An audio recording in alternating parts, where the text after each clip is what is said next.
Monsieur le Président, Monsieur le Ministre, Monsieur le rapporteur, chers collègues, pour la 9e fois, nous examinons une loi portant sur l'état d'urgence sanitaire.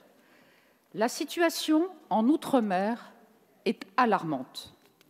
À La Réunion, néanmoins, il faut noter une amélioration due à la saison sèche. En Polynésie française, Martinique, Guadeloupe, Réunion, Guyane, les structures hospitalières n'ont pas la capacité d'accueillir tous les patients. Heureusement, l'épidémie de dengue a totalement disparu, n'est-ce pas? Comme la grippe qui avait quasiment disparu, elle, du continent européen à l'hiver dernier, n'est-ce pas? Vous savez que les populations sont fragilisées par les comorbidités, ce n'est pas nouveau. Et que faites-vous? Dans ces territoires, la pénurie de matériel et la carence en lits conduisent à des situations que nous ne pensions plus jamais connaître. Le tri des patients. Un exemple, celui de La Réunion.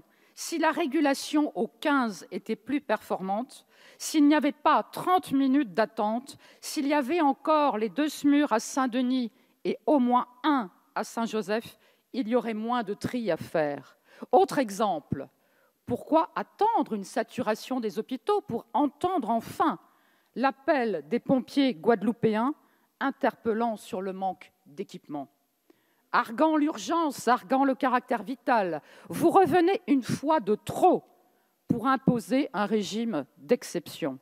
Je vais relayer une série de questions que se posent les citoyens sur les territoires ultramarins. Pourquoi le gouvernement n'a-t-il pas été capable d'anticiper une fois de plus ce qui ne pouvait manquer d'arriver? Zéro Covid aux Antilles jusqu'en juin et la mauvaise protection des vaccins illustrée par l'afflux de touristes soi-disant immunisés et contaminateurs. Pourquoi l'ivermectine n'est-elle pas accessible? Depuis quand un conseil de défense a-t-il les compétences pour gérer une épidémie? 9 fois depuis le début de cette crise, le gouvernement a présenté ce régime d'exception, soit pour l'instaurer, soit pour le proroger. 9 fois. 9 fois, le gouvernement a montré son incapacité à imaginer une réponse sanitaire et démocratique adaptée à cette pandémie. Comment en est-on arrivé là? Comment en est-on toujours à ce stade d'urgence, de précipitation, d'incompétence, autant de mépris de notre État de droit? Ici même, il y a 3 mois, le gouvernement auquel vous appartenez, soutenu aveuglément par la majorité, venait vous présenter un plan de sortie d'état d'urgence sanitaire. Il revient aujourd'hui en présenter un nouveau, cette fois pour l'outre-mer. On aurait pu espérer que le gouvernement augmente le moyen des hôpitaux. Il les a diminués. On aurait pu espérer que le gouvernement améliore l'accès aux soins. Il l'a anéanti. On aurait pu espérer que le gouvernement améliore les conditions des soignants. Il les a contraints, stigmatisés. Et à partir du 15 septembre, certains deviendront des parias. Alors, que nous proposez-vous depuis 18 mois pour sortir de cette crise sanitaire? Toujours les mêmes recettes liberticides, interdiction de déplacement, couvre-feu, fermeture de lieux publics et privés, sans aucune logique sanitaire, sans aucune logique économique, mais dictée simplement par une logique politique. Voilà la réalité. Alors oui, j'entends bien les maîtres mots de l'urgence et de l'efficacité que le gouvernement prétend mettre en œuvre pour éteindre cette crise sanitaire.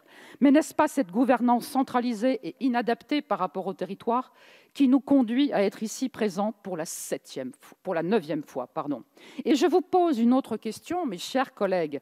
Quelle est notre part de responsabilité, nous, parlementaires, dans cette situation? Nous sommes la représentation nationale et nous avons le devoir de représenter et de protéger le peuple. Il serait temps d'écouter ce peuple qui se lève toujours plus nombreux tous les samedis pour défendre les libertés fondamentales. Les mesures d'état d'urgence sanitaire viennent considérablement limiter nos droits fondamentaux, particulièrement pour les plus fragiles, nous disent les défenseurs des droits. Ne serait-il pas finalement temps de changer de paradigme? Quand allez-vous enfin mettre un terme à votre gouvernance inefficace, délétère et liberticide? La liberté a toujours su guider le peuple français. Vous détruisez tous les jours un peu plus la démocratie. L'histoire s'en souviendra.